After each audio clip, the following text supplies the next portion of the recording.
Halo, halo, apa kabar Anda semua? Semoga selalu dalam keadaan sehat walafiat, tetap semangat ya. Jangan pernah berhenti untuk semangat dan mencintai Indonesia ini. Walaupun situasi Indonesia sekarang ini jujur saja kita mesti bicara bahwa tidak baik-baik saja. Begitu ya Bung Rocky ya situasinya ya. Ya, situasi tidak baik-baik, tapi saya percaya dia akan membaik kalau Gen Z bersatu tak terkalahkan. Iya, iya. Nah, ini menarik nih ya kalau Karena Anda cuma bicara. itu harapannya. Ya, ya. Ya betul. Kalau Anda bicara soal Gen Z ini menarik. Ada dua contrasting yang luar biasa karena kelihatan sekali bahwa saya yakin kelihatannya rezim penguasa ini mereka sampai pada satu kesimpulan mereka dipastikan tidak akan menang kalau tidak melakukan kecurangan. Ya, Bung Rocky ya. Ini kalau kita lihat kan bagaimana perlawanan daripada Gen Z ini ya.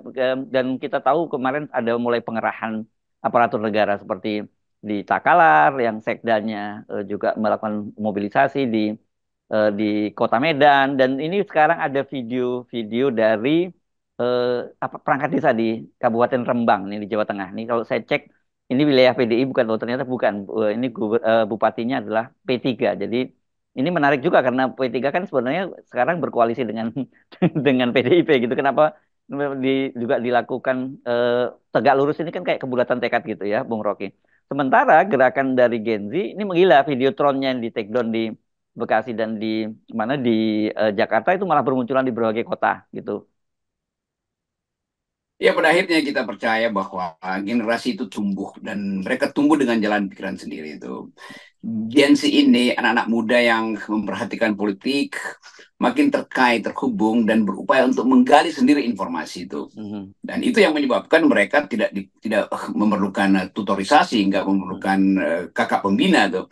Karena Mhm. bagi mereka, apa yang mereka temukan sendiri itu yang akan jadi acuan hidup mereka di masa depan tuh. Mhm. Dan itu kita lihat bahwa sebetulnya ini ada revolusi Gen Z itu. Mhm. Revolusi dari mereka yang sebetulnya kalau mungkin tahun 80 kita sebut flower generation, atau Mhm. tahun 70 awal di Amerika tuh the new left Mhm. politics karena anti perang Mhm. Vietnam, walaupun mereka eh, diancam untuk kena hukuman penjara kalau nggak ikut mobilisasi ya, pemerintah Amerika waktu itu. Sekarang juga di seluruh dunia begitu terjadi itu keadaan di mana generasi muda mengambil alih isu politik tuh. Mhm. Nah, Indonesia tidak mungkin lepas dari peredaran sejarah itu tuh. Dan kita mengerti bahwa eh, pemuda itu atau ide tentang kemudaan yang di dalamnya berisi perubahan itu setiap 30 tahun tiba tuh, dipanggil atau tidak dipanggil oleh sejarah dia akan tiba tuh. Nah, kita Mhm. hitung sebetulnya ini udah hampir 30 tahun nggak ada semacam revolusi pemuda itu. Ortega Gasset dari Spanyol dulu bikin teori bahwa generasi setiap 30 tahun mengalami perubahan, dipaksa Mhm. atau tidak dipaksa dia akan datang. Nah, Mhm. kita akhirnya lihat bagaimana teori Gasset tentang 30 tahun generasi timbul kembali, juga pemikir-pemikir Ibnu Khaldun juga bicara begitu di dalam Al-Muqaddimah tentang bagaimana kemudaan itu selalu dihasilkan ulang. Jadi percaya atau tidak percaya, kita tahu bahwa akan tiba sebuah generasi yang akan mempersoalkan hak penipuan dari generasi lama tuh. Jadi Mhm. udah terimalah bahwa pemerintahan yang sekarang itu adalah pemerintahan yang dibenci dan akan dihalau oleh generasi baru. Jadi kira Iya, ya. begitu Ya. Dan poinnya. ini menarik ya identifikasi ini kita perlu buat identifikasi karena pada Pilpres 2019 itu kan kita melihat fenomena emak-emak gitu ya, Bung Rocky ya. Kan waktu itu luar biasa peran Ya, emak-emak ya itu benar. ya. Dan kita kan itu mengingatkan kita gerakan-gerakan serupa di Argentina, Plaza de Mayo dan sebagainya itu ya, emak-emak yang anak-anaknya Yes. dihilangkan. Nah, sekarang muncul generasi Z yang sebenarnya ini benar seperti Anda katakan ini itu tidak by design. Tiba-tiba sejarah memanggil mereka dan terjadi situasi semacam ini gitu. Itu yang bikin kaget nih partai-partai tua ini atau Hmm. terutama istana yang makin lama makin lapuk Ya. itu masih berupaya Hmm. untuk nempel-nempel Hmm. dinding politiknya kan dengan Ya. segala macam cara. Hmm. Dan nggak ada gunanya memperpanjang isu tentang apa namanya nih keberlanjutan kalau dia udah dibatalkan oleh pikiran generasi baru. Kan Hmm. yang mestinya teori berlanjut itu artinya generasi baru ini, Gen Z ini mau melanjutkan yang disebut Hmm. Ya. continuity Ya. oleh Ya. Jokowi. Bagi mereka dia nggak mau, gimana caranya? Jadi Mhm. yang berlanjut itu generasi tua, kan nggak mungkin kan? Mhm. Ini generasi tua ini dalam 3-5 tahun ke depan itu udah ada di apa namanya, di bawah rumput hijau di tanah kusir di Mhm. mana-mana tuh. Jadi kita mau lihat bagaimana ide itu hidup. Ide itu tidak mungkin ditimbun oleh oleh manipulasi atau ide generasi baru untuk melihat masa depan tidak mungkin terhalang lagi oleh pengerahan massa, oleh kebulatan tekad tuh. Jadi Mhm. percuma Pak Jokowi itu memaksakan kehendak itu. Orang udah tiba pada kesimpulan bahwa Jokowi harus selesai, bahkan harus dihalau supaya jalan ke arah Indonesia Emas itu bukan yang dimaksudkan oleh Jokowi, tapi yang dipilih sendiri oleh Gen Z ini melalui fasilitas teknologi, fasilitas kreativitas kelompok-kelompok ini, dan itu yang menghidupkan politik di seluruh dunia.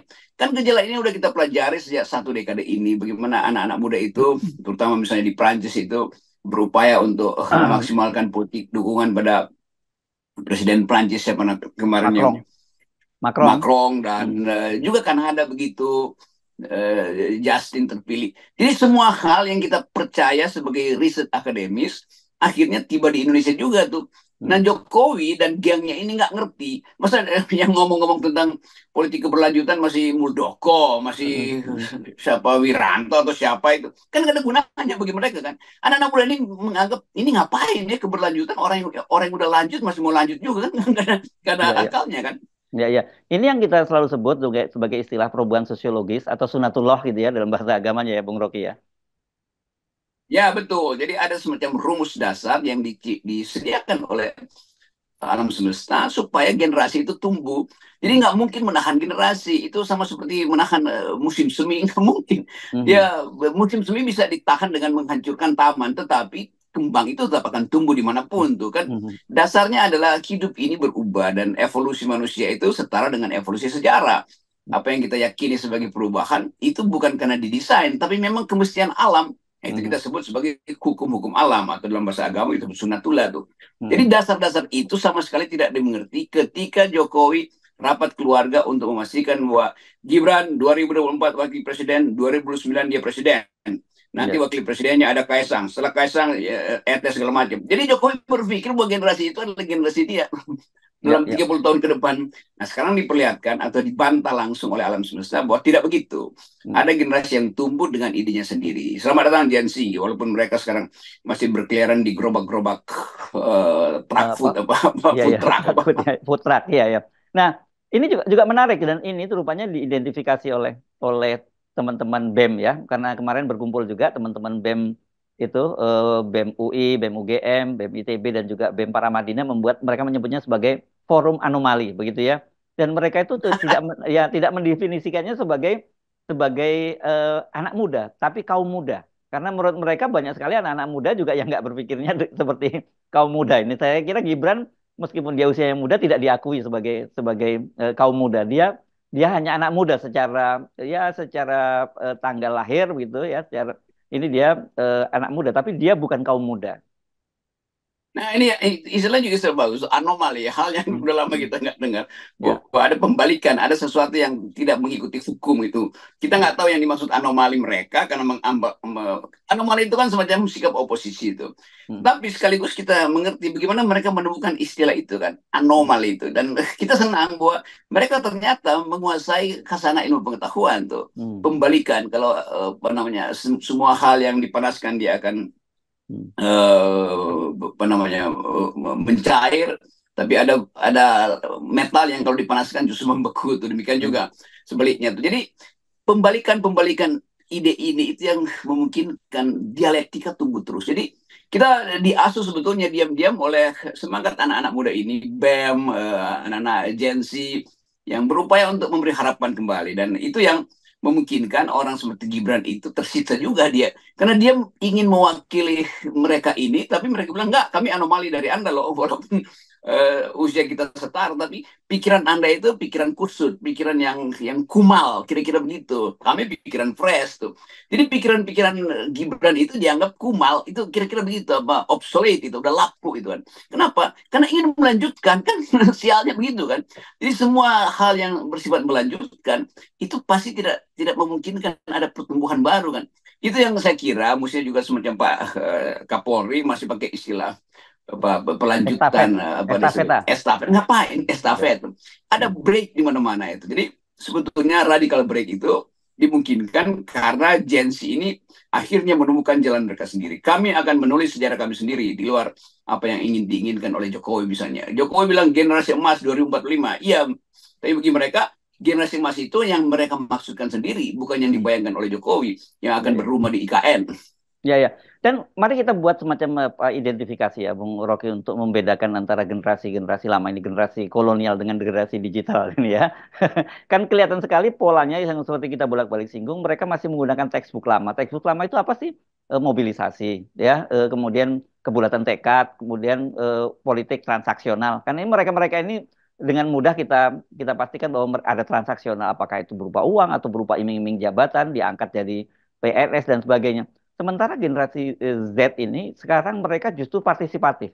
Mereka ini rela tuh patungan seperti yang disebut tadi Videotron kemarin, dia juga patungan. Sekarang yang food truck yang kirim ke acara Desak Anies itu juga mereka patungan. Ini ini benar-benar sebuah contrasting yang luar biasa, dan saya kira ini kita punya harapan deh, kita lihat ini masa depan Indonesia ini akan menjadi jauh lebih baik bersama dengan generasi Z ini dibandingkan generasi kolonial yang sudah obsolete itu. Ya, betul. Hmm. Bayangin misalnya ASN berharap dapat tambahan gaji dari Hmm. Jokowi itu kan. Itu apa intinya kan? Hmm. Kan gaji itu datang dari prestasi bukan karena mendukung seseorang tuh. Dengan Hmm. sendirinya pemerintahan baru akan memberi tambahan gaji kalau ekonomi bertumbuh. Kalau Hmm. sekedar Jokowi bilang kami akan naikkan gaji kalian ASN, ya udah sekarang aja defisitnya Hmm. 450 500 triliun setiap bulan mesti bayar bunga segala macam. Apa yang diharapkan di situ? Hmm. Hanya satu perubahan cara berpikir dan cara menata ekonomi yang memungkinkan ASN ini juga bisa ikut menjadi gembira. Jadi tipuan-tipuan Jokowi, ASN akan kami naikkan gaji. Iya, tapi APBN akan dipakai untuk bikin IKN. Hmm. Itu Hmm. artinya tipuan Ya. semua kan. Nah, bagi anak-anak muda ini mereka nggak peduli. Mereka percaya bahwa dengan kemampuan berpikir dia, dengan kreativitas mereka, dengan daya estetik mereka, mereka bisa hidupkan bangsa ini kan. Jadi terlihat nanti bahwa anak-anak ASN ini akan berkelahi dengan orang tuanya tuh. Karena Hmm. mungkin anak-anak ASN ini yang Gen Z ini akan bilang, Papa, Ayah, Ibu, ngapain tuh percaya? Tuh kita nih buktinya nih kita bisa patungan untuk menghidupkan politik dengan cara yang gembira kan. Jadi saya kira itu akan gagal semua yang dibayangkan Jokowi dengan membujuk cara-cara lama itu tuh mobilisasi kebulatan tekad, baliho segede-gede bangunan, ngapain di situ kan. Jadi ide akan menemukan kakinya sendiri. Saya kira itu Ya. rumusnya. Ide akan berlari karena dia akan menemukan kaki-kaki politiknya sendiri. Dan itu Ya. ide dari Gen Z, nggak mungkin dikejar oleh mereka yang udah uzur dan kaki-kakinya udah rapuh karena dua kakinya itu diikat oleh tabung-tabung uang yang isinya hasil korupsi. Ya, tapi saya kira kita pernah bahas dan saya juga pernah menyampaikan kekhawatiran saya kepada Anda ya, soal kan bagaimanapun rezim-rezim totaliter itu pasti dia menggunakan satu wujukan, yang kedua juga kekuatan bersenjata gitu jika terjadi ya, gitu kan, itu yang terjadi. Makanya kalau kita Ya, sering menyebut mungkin mungkin muncul musim semi di Indonesia ini musim semi demokrasi, tapi belajar dari sejarah itu kan terjadi rezim totaliter, misalnya dulu ketika negara-negara Eropa Timur itu mengalami musim semi demokrasi. Kemudian kan rezim Soviet, ya, Uni Soviet pada waktu itu kan kemudian melindasnya dengan tank. Apakah juga di Indonesia hal-hal semacam itu tidak mungkin terjadi? Artinya kalau pola bujukan, pola kebulatan tekad dan sebagainya itu dibatalkan oleh Gen Z ini dengan gerakan yang partisipatoris ini ya, dia mereka karena mereka akan berpatungan dengan mengeluarkan duit, itu juga bisa dilindas oleh kekuasaan ini. Tanda-tandanya udah mulai loh, Bung Rocky. Pembungkaman mulai dilakukan. Ini beberapa akun kritis sudah mulai juga di take down, dibajak dan sebagainya, termasuk punya Bung Akbar Faisal. ya kita lihat bahwa iya dulu ada lapangan merah Ya, Tiananmen, ya, ya. lalu Stalin menggusur revolusi anak-anak muda atau kelas menengah. Hmm, Tetapi kita membayangkan bahwa dunia ini dipantau oleh seluruh mata kamera hmm, hmm, jurnalis internasional hmm, kan. hmm, Kan tidak mungkin negara-negara yang mengidolakan kebebasan itu membiarkan Indonesia terjebak lagi dalam hmm, otoritarianisme. Apalagi Jokowi bukan orang yang mampu untuk mengedarkan semacam gairah untuk mempertahankan kekuasaan kan. Kita hmm, nggak percaya bahwa Jokowi walaupun dia berupaya untuk mempertahankan diri dinastinya itu sampai 30 tahun ke depan, kalangan dia itu betul-betul die hard. hmm, Jadi kita bandingkan aja Pak Harto aja yang puluhan hmm, tahun membina kelompok apa namanya ABRI, Golkar dan teknokrasi itu berantakan, apalagi Jokowi itu. Jadi Mhm. adalah ilusi itu Jokowi mengatakan bahwa dia mampu untuk menyelundupkan kepentingannya ke semua aparat tuh. Saya kira nggak mampu dia. Masa tentara yang udah bertekad untuk reformasi dan percaya pada nilai-nilai sipil masih mau dimobilisasi oleh Mhm. Jokowi. Mhm. Bayangin misalnya KSAD yang baru tuh Maruli, Pak Maruli Maruli, itu, ya. dia orang yang punya pikiran tentang yang mengerti bahwa demokrasi itu adalah hak masyarakat sipil, bukan bagian dari militerisme tuh. Dan itu yang terjadi di kita tuh. Jadi tetap ada generasi baru juga di kalangan TNI. Ya kalau saya bertemu dengan anak-anak muda TNI yang pangkatnya letkol, baru naik kolonel gitu, dan menganggap bahwa enak betul ya di era ini kita tidak lagi dibebani oleh semacam sejarah yang harus apa namanya menjadi bagian dari kekuasaan. Jadi bagi mereka menjadi TNI itu ya tugasnya yang berperang dan dengan kemampuan teknologi. Nggak ada lagi bagi mereka yang menganggap bahwa politik ini penting. Nah, saya punya banyak pengalaman dengan generasi baru TNI yang berpandangan bahwa Indonesia mesti hidup di dalam kebebasan sipil dan Mhm. harus memerdekakan diri dari feodalisme, dari sistem-sistem totaliter tuh. Nah, itu yang penting mesti diingat. Jadi pasti gagal Jokowi. Ya. Dan terutama kalau kita lihat kabinet yang sekarang mulai kasakusuk untuk Mhm. cari skoci untuk keluar dari kabinet kan. Jadi Mhm. ide Jokowi itu pasti akan dibatalkan oleh ketidakpahaman dia sendiri tentang sejarah Indonesia. Itu masalahnya. Jokowi orang Ya. yang nggak paham tentang sejarah Republik ini. Ya, dan apalagi ya kalau generasi Z ini sekarang ini yang sedang melakukan aksi perlawanan ini, mereka betul-betul generasi yang lahir di era reformasi yang mereka tidak pernah mengalami represi seperti pada masa kita di era Orde Baru. Jadi mereka ini nggak ada takutnya gitu ya. Memang tidak ada memori ketakutan yang mengendap di bawah apa di bawah pola pikir mereka itu. Itu iya ini generasi yang mungkin lebih banyak main game daripada main Hmm, politik kan, ya, ya. yang ada di atas tempat tidur berbaring main game segala macam berjam-jam dan Hmm. marah kalau gamenya gagal. Tetapi begitu mereka keluar dari tempat tidurnya mereka melihat bahwa keadaan kok buruk banget ya, masa Hmm. depan mereka terhalang oleh Hmm. seseorang yang punya ambisi dan ambisi Hmm. itu mau dilekatkan sebagai identifikasi mereka. Padahal bagi mereka itu yang ada di game itu yang lebih benar sebetulnya daripada Hmm. game yang lagi dimainkan oleh Jokowi melalui Hmm. tokoh yang namanya Gibran. Jadi Hmm. kalau kita bikin bayangan, mereka tadinya pasif, tapi Hmm. dia pasif yang punya determinasi itu. Hmm. Begitu digoda sedikit, dia langsung jadi aktif karena determinasinya itu kan. Jadi Hmm. begitu yang terjadi ketika gejala Videotron Anies itu Hmm. berantas oleh Hmm. Jokowi, itu Hmm. satu Indonesia dan satu dunia itu merasa gila benar, itu mainan kita tuh yang begituan. Iya, iya, Ngapain iya. dihalangi kan? Jadi kira-kira begitu. Jadi mereka menganggap game mereka itu dihalangi oleh orang yang buta huruf terhadap teknologi, kira-kira begitu Iya, iya, gampangnya iya, tuh. iya. Yang Ya buta itu. huruf itu Jokowi. Ya, ya, dan saya makanya sempat bingung ketika kemudian muncul ya kalau Videotron diturunkan apakah perlu kita turunkan Megatron? Saya sempat bingung-bingung apa sih rupanya Megatron itu rupanya animasi itu ya. Iya, jadi alam pikiran mereka itu terikat dengan ya tadi animasi, imajinasi, Hmm. proyeksi tentang Hmm. untung rugi. Tetapi sekali lagi mereka mungkin bingung ini apa salah kita ya kok tiba-tiba Hmm. dilarang Hmm. pemerintah, ini pemerintah gila apa nih? Jadi itu sebetulnya nggak dipahami. Sekali lagi ini orang-orang yang ada di sana itu buta huruf terhadap mental dan yang kita sebut sebagai dinamisme anak-anak muda ini. Jadi mereka mengerti teknologi tapi nggak paham bahwa di dalam teknologi itu ada dimensi-dimensi etik gitu. Jadi jangan larang orang untuk memakai teknologi. Jadi saya kira tuh mereka mungkin anak-anak muda ini bukan marah karena dianggap tidak pro Gibran. Mereka marah karena mainan videotron mereka itu diacak-acak. Oke, baik kita ucapkan selamat datang buat generasi baru, generasi Z ya. Ya, saya kira itu yang dalam istilah akademis disebut the electronic struggle of the youth gitu. Jadi Hmm. anak-anak muda ini melakukan perlawanan secara elektronik dan selamat tiba di Indonesia yang menjanjikan. Yes, oke. Makasih Bung Rocky. Tetap 0% ya. Ya.